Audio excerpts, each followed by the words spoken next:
Hello, this is Elizabeth Clare Brewington with Discover Brightside, where we discover new authors. And I am delighted to have Robert Foster in my studio. And this is a book that I highly recommend you get. It's called Subordinating American Democracy. It's a huge book. And I have to tell you, Robert, I couldn't put the book down. It was so interesting. And it was almost like an encyclopedia, a go-to for what's going on with the world. So if you've been asking questions, this book can give you some of those answers. So let's start with you, Robert. Please share your story, and then we'll come to the pivot moment where you decided to write this book. But first, let's go to who you are and as an author, and tell us your story. Okay, so I began thinking about this topic, I would say, in the 1990s when I was working for a not-for-profit, nonpartisan environmental advocacy organization. And I'd meet with representatives on the local, state, and federal level, the New York State Assembly, the New York State Senate, US senators, governor's office, agencies, things like that, to advocate for reasonable policy changes to um, increase environmental protection and or awareness. And it was during that time in the 1990s where I began thinking about the relationship between nonpartisan issue advocacy, which is what I was involved with, and partisan politics. And the impression I got was issues were subordinate to partisan politics.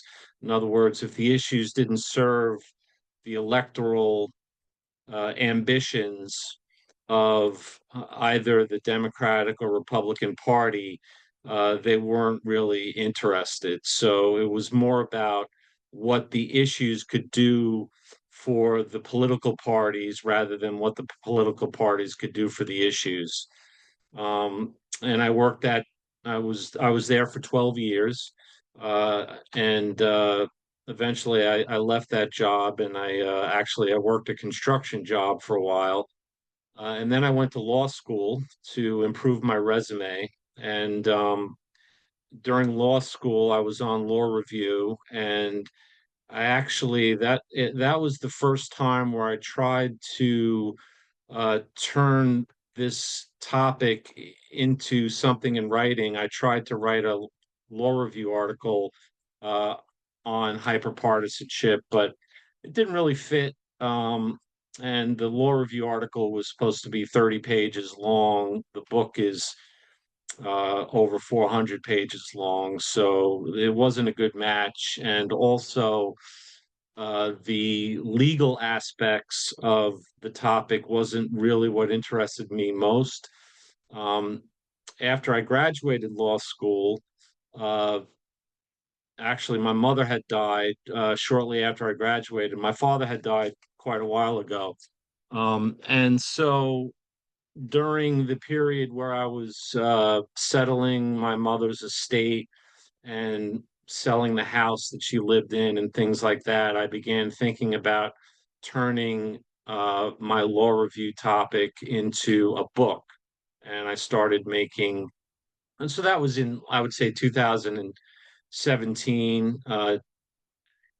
During that time frame, I started making bullet points to turn into a book. And uh, my not-for-profit advocacy coupled with my law school experience provided the foundation for writing this book.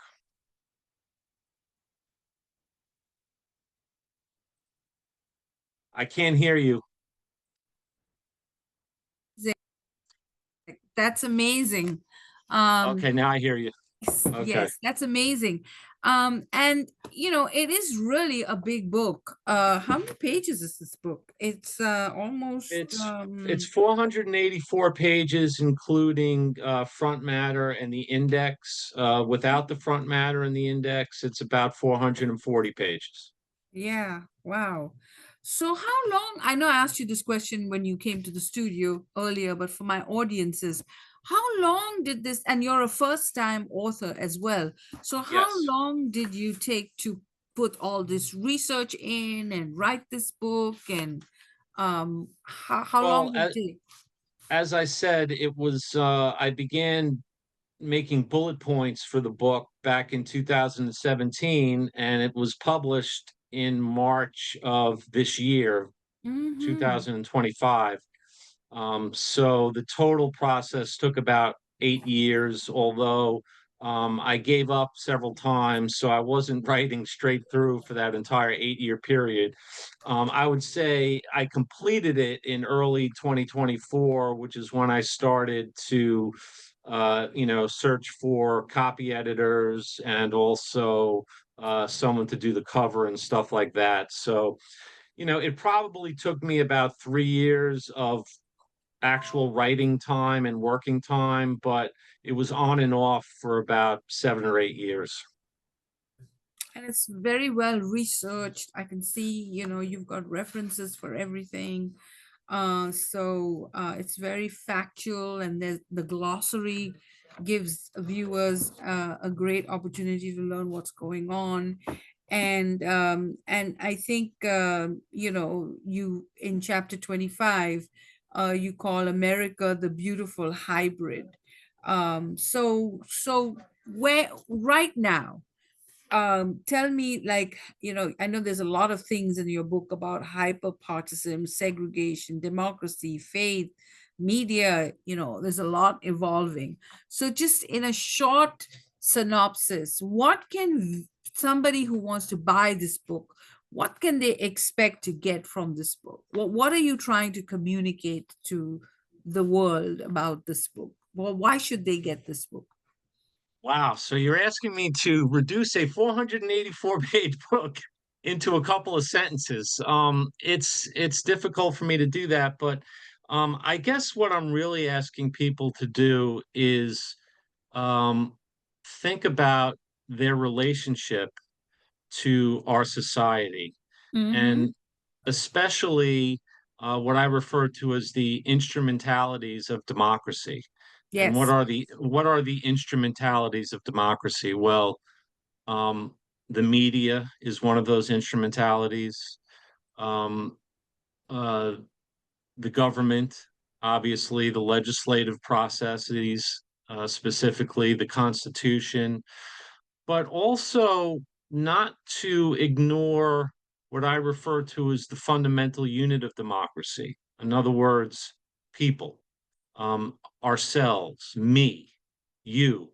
Um, and I think that oftentimes when we think about problems in our society, what we do is we say, well, what can Congress do to fix society?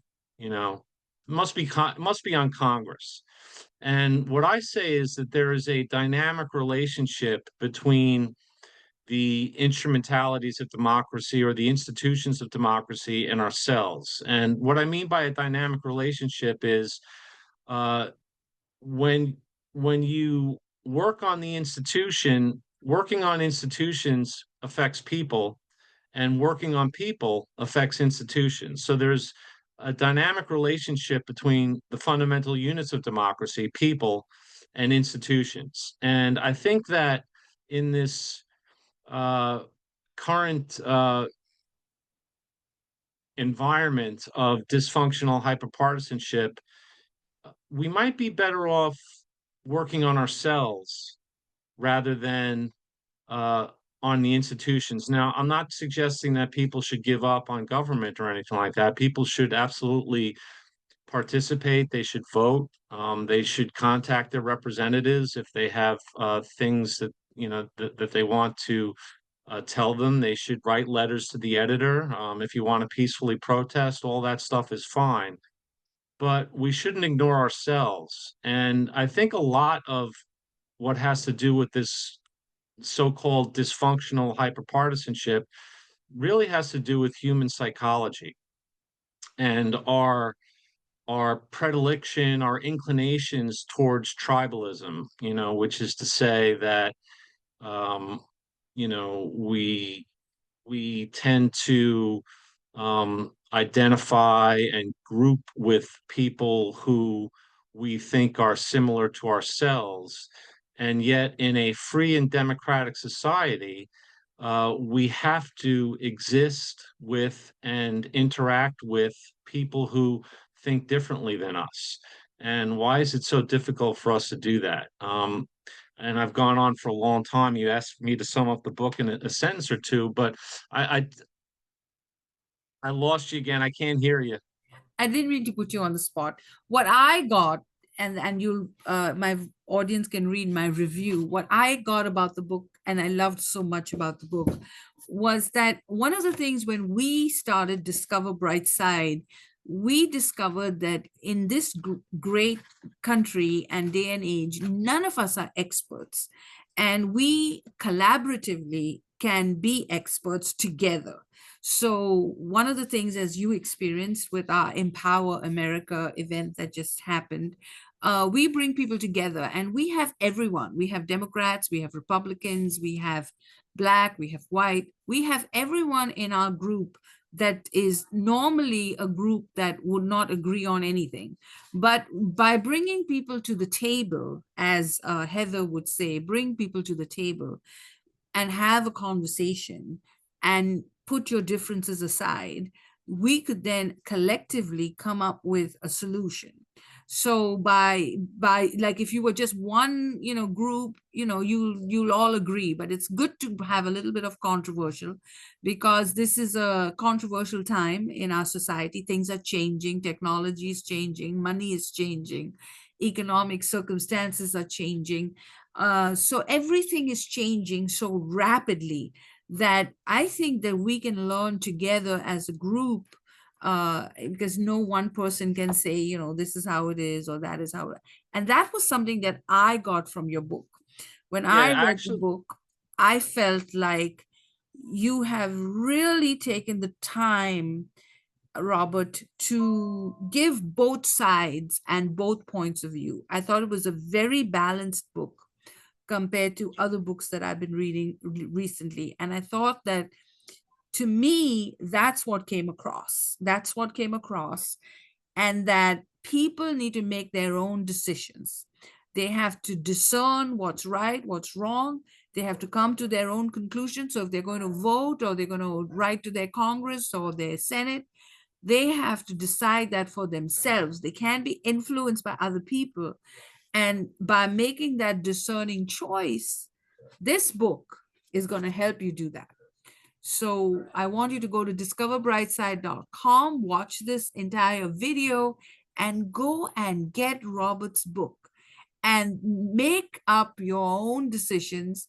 And you will find that in doing so, you would make a thorough one. So, Robert, we just discovered you on Discover Brightside, and get his book, Subordinating American Democracy by Robert L. Foster.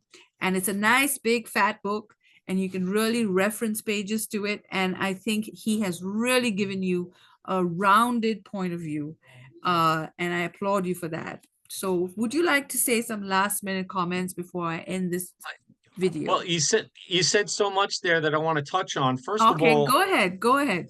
Yeah. as far as it being a large book, it is a large book, but I break it down into chapters and sections and subsections. So you don't have to read a lot at a time. You can read just a section at a time. Yes.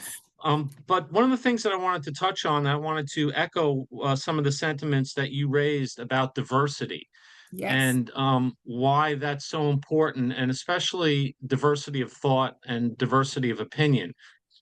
Because each of us, none of us are perfect. Each of us has strengths and weaknesses. Each of us has insights, and we all have blind spots as well. And if we are not diverse, then those blind spots are magnified. But through diversity, um, you and I have different blind spots. And Mhm. so the blind spots of a diverse collective are reduced. Um, if we put ourselves together, uh, then we eliminate each other's blind spots, because my blind spots are not the same as your blind spots. So diversity is incredibly important. The other thing I wanted to mention, as far as you talked about thinking for ourselves, and I just wanted to make a brief comment about political parties and how political parties must be polarizing. They are both structurally and functionally polarizing. The natural condition is, we have 350 million or so people in the United States of America, and we all agree with each other on some things and we disagree with each other on other things. And so there's this diverse populace that aren't in two parties. But then when you have two parties, you funnel that diversity of opinion and diversity of ideas into these two opposing constructs. And so political parties institutionalize polarity. And I talk about, not only that, but who profits from that institutionalized polarity. And in general, it's what I refer to as professional partisans, but the majority of the people do not. One of the things that I encourage, and this is controversial, is to register as an independent or as unaffiliated, and also to not give money to political parties, because in general, uh, when political parties get your money, the number one thing they spend that on is advertising. And the advertising is basically singular in that it points out how the other side is either stupid or ignorant or evil. And the more money we give to political parties, the more that message of the other side being less than us reverberates through our society. And I don't think that's good for us. So um, I think we should fund police, and I think we should defund political parties. We can't eliminate them because the Constitution wouldn't tolerate such a thing. The Constitution's First Amendment assembly clause certainly would protect people organizing into political parties, but we don't have to contribute to them and we don't have to register. I personally don't want either party to count me as an endorsement of their partisan shenanigans. So I am encouraging people, and I'm not the only one. I think at this point, something like 40% of registered voters are independent, and that number is growing. And the reason that number is growing is because people are dissatisfied with hyperpartisanship. So my book outlines the problem and presents some solutions, including self-reflection and introspection, and also how we can change the relationship between ourselves and what I refer to as the instrumentalities of democracy, in the hopes of getting towards constitutional functionality. Okay, so that is your opinion, and that is what you want to write about and promote, and I applaud you for that. And I just want to make sure that the viewers know that these are your political views and your book, and that we are featuring you on our channel. So that is wonderful. I think that I would recommend that everybody make their own discerned choices, look and see what is best in your best interest. And yes, make people responsible. Don't, when we are donating money to causes, not just for political causes, but we have to make people work harder for those dollars so that they are more responsible with what they are giving us back. So I Yeah, think that is a message that I would definitely promote. the reason the Because reason the we reason I just brought up cannot just keep, but I can't advocate one point of view, but a more balanced point of view. And so I'd like to invite everybody to write us a comment, tell us what you think about the video, and make your own discerned choices. So That's thank you pretty, for that's, watching Discover Brightside, and we look forward to having your point of view, and write us a comment, and we will definitely give you feedback. Thank you for watching. Okay.